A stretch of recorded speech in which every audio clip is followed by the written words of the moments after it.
pukul 13 waktu Indonesia Barat. Radio Republik Indonesia Palembang dengan Warta Berita. Gubernur Sumsel Herman Deru targetkan renovasi 2.500 unit rumah tidak layak huni dalam 100 hari program kerja. BPBD Sumsel siap menyiagakan alat berat bersama Dinas PU mengatasi ancaman longsor.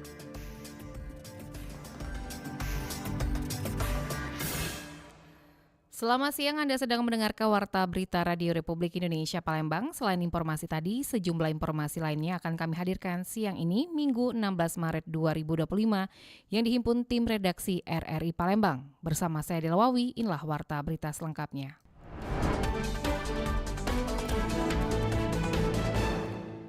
Gubernur Sumatera Selatan Herman Deru menargetkan merenovasi 2.500 unit rumah tidak layak huni dalam 100 hari program kerja.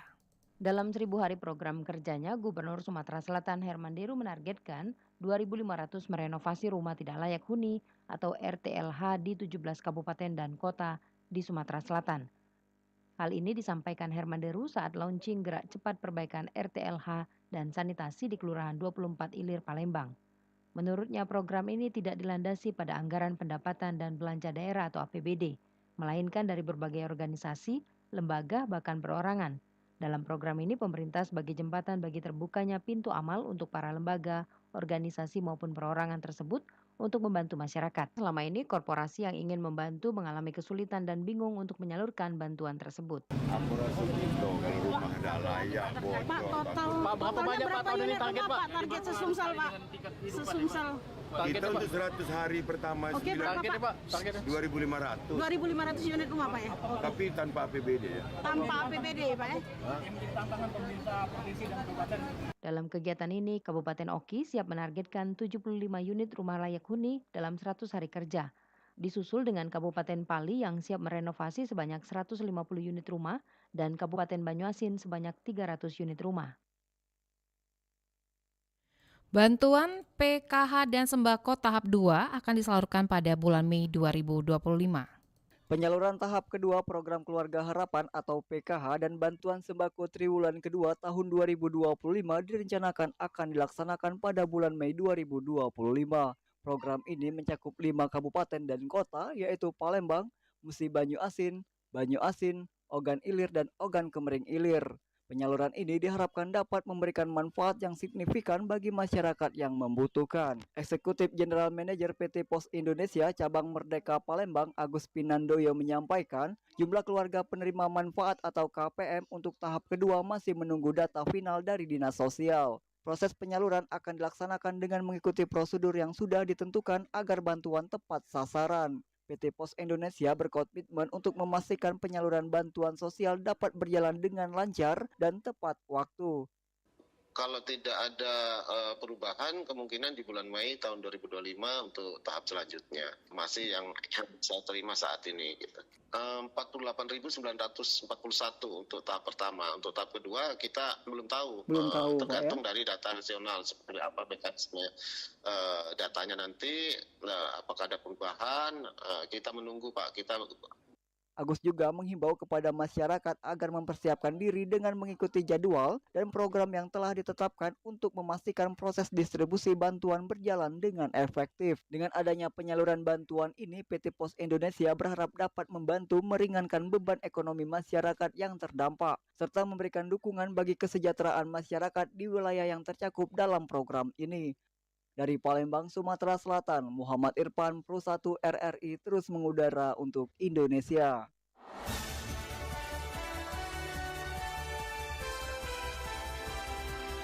Warta Berita Radio Republik Indonesia Palembang.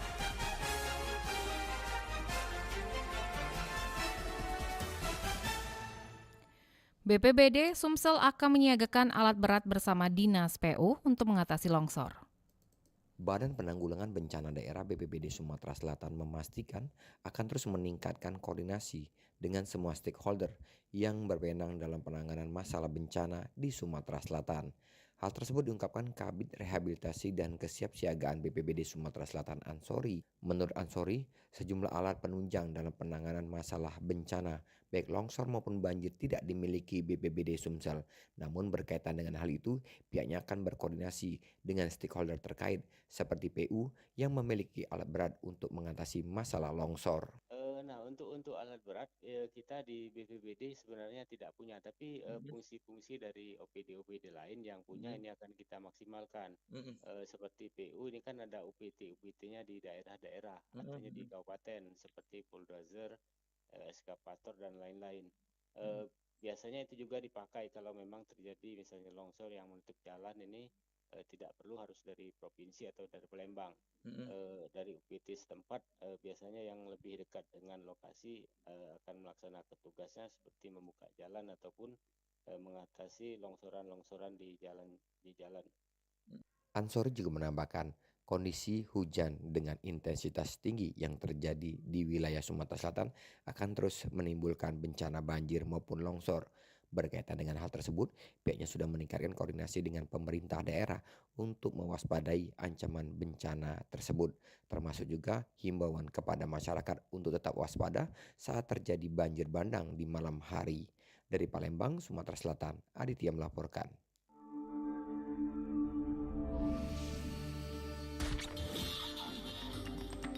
Berita Daerah Radio Republik Indonesia Palembang.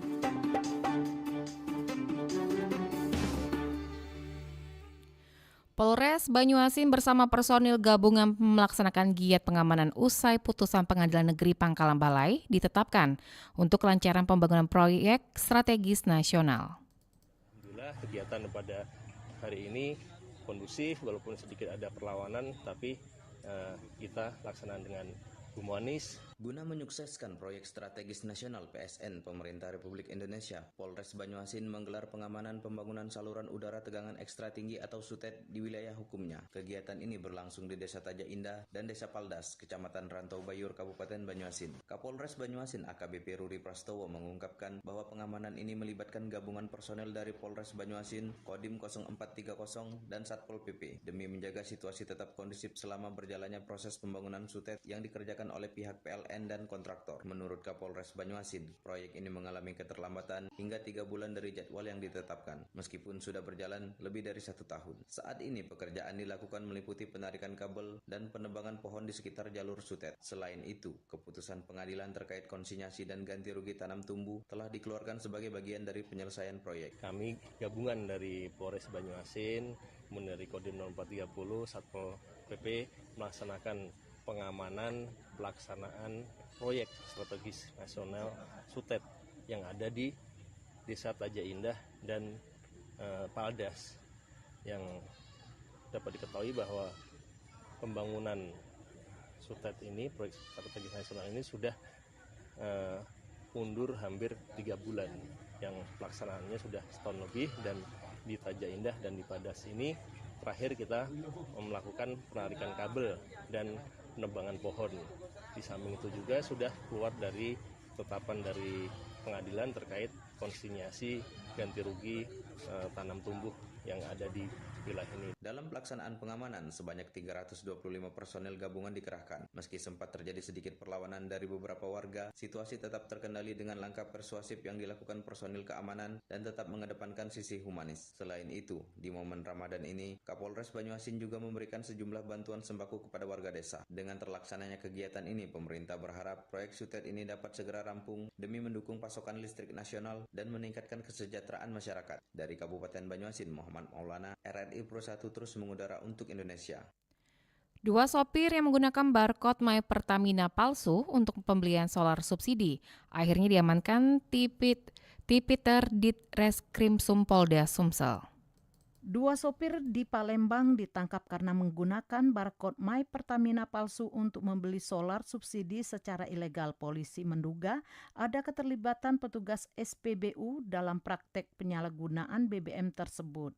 Subdit 4 Tindak Pidana Tertentu Ditreskrimsus Polda Sumatera Selatan menangkap JL dan RE saat keduanya mengisi solar subsidi di SPBU kawasan Kebun Bunga Sukarami Palembang. Direktur Reserse Kriminal Khusus Polda Sumatera Selatan Kombes Bagus Supratomo Okta Brianto mengatakan bahwa kedua sopir tersebut memanipulasi barcode My Pertamina untuk mengisi solar menggunakan mobil box yang telah dimodifikasi.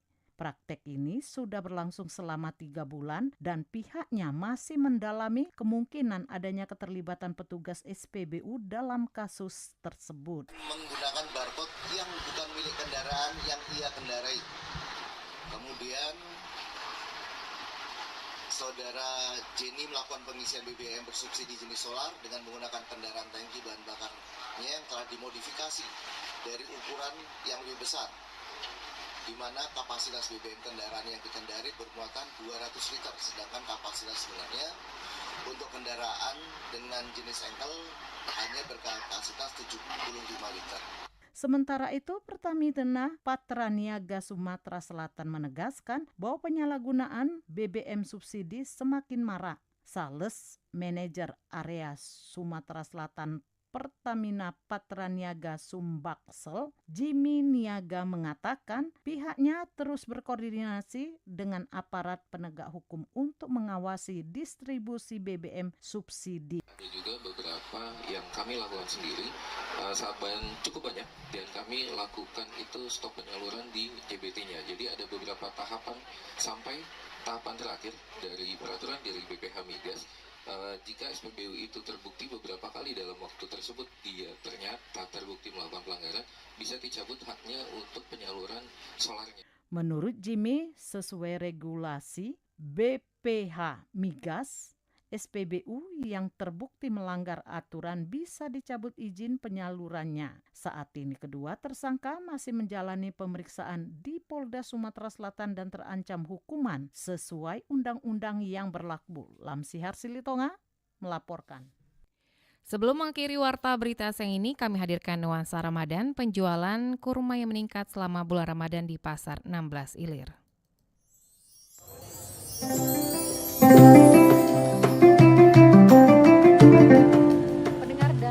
Pendengar dan pemirsa RRI Net, nuansa Ramadan dari RRI Palembang kali ini kami akan ajak Anda untuk melihat dan merasakan langsung bagaimana suasana di kawasan pusat kota Palembang, yaitu Pasar 16 Ilir.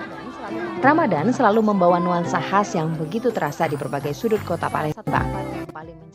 Salah satu tempat yang paling mencerminkan semarak bulan Ilir. Dari kawasan Tengkuruk, Lorong Basah hingga ke pusat pasar, suasana Ramadan begitu kental terasa. Hiruk-pikuk pedagang dan pembeli yang saling tawar-menawar menjadi pemandangan yang biasa, terlebih saat menjelang waktu berbuka. Salah satu komoditas yang paling diburu masyarakat adalah buah kurma. Tidak heran, kurma menjadi bagian tak terpisahkan dari tradisi berbuka puasa dan sahur. Kandungan gizi yang tinggi serta manfaat kesehatannya membuat buah ini selalu menjadi pilihan utama. Para pedagang di Pasar 16 Ilir pun kebanjiran pembeli yang ingin mendapatkan stok kurma terbaik untuk menemani ibadah puasa mereka.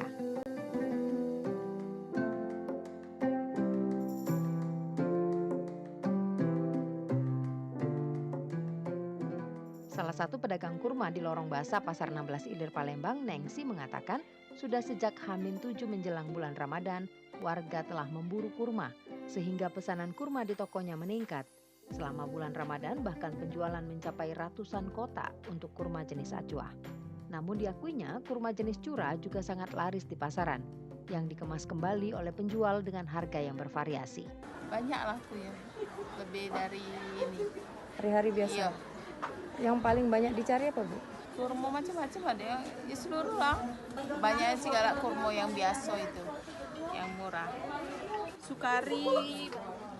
Iya, lebih enak lembut dia, ratusan dia. Oh, ratusan. Oh, kalau kotaan lebih murah, jadi banyak yang ambil kotaan. Yang beli dari Palembang ini atau dari luar kota? Jakarta. Harganya berapa, Bu? Kalau untuk per kilo 80.000 sukari, kalau 1 dus 200.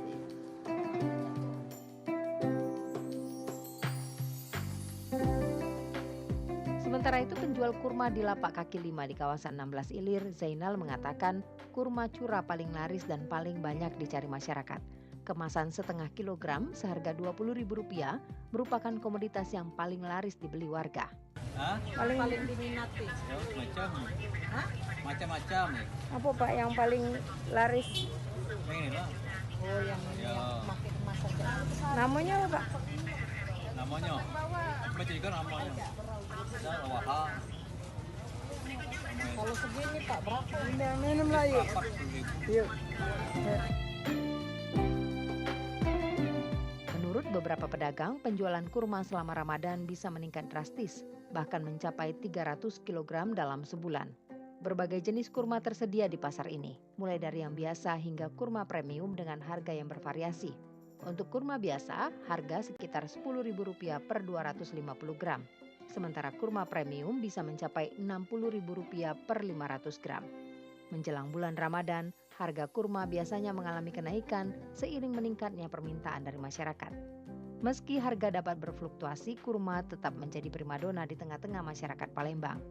Buah yang identik dengan bulan Ramadan ini tidak hanya menjadi sajian berbuka yang manis dan lezat, tetapi juga menyimpan nilai budaya dan tradisi yang telah diwariskan dari generasi ke generasi.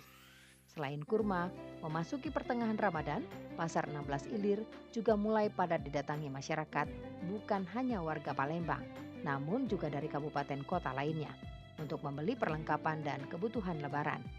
Barang yang paling banyak dicari seperti pakaian, perlengkapan sholat, gorden, ambal, serta pernak-pernik kue dan perlengkapan makan juga lainnya. Sementara itu, makanan kecil yang juga banyak dicari adalah permen khas Mekah, serta oleh-oleh umroh atau haji. Demikian video nuansa Ramadan di Kota Palembang, tepatnya di pusat ibu kota Sumatera Selatan. Agrani Sihombing melaporkan, Pro 3 RRI terus mengudara untuk Indonesia.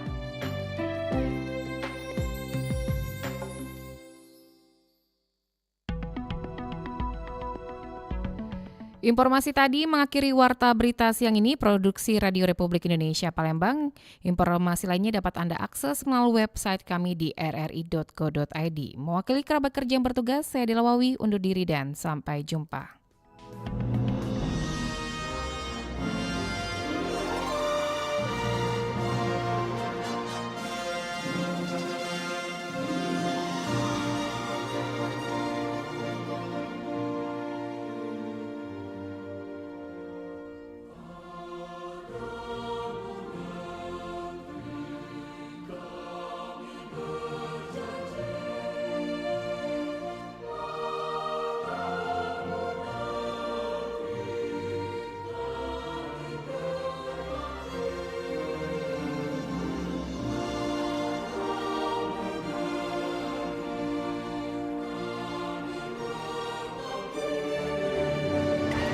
Pastikan Anda berada di frekuensi yang tepat untuk mengikuti seluruh ragam acara RRI Palembang yang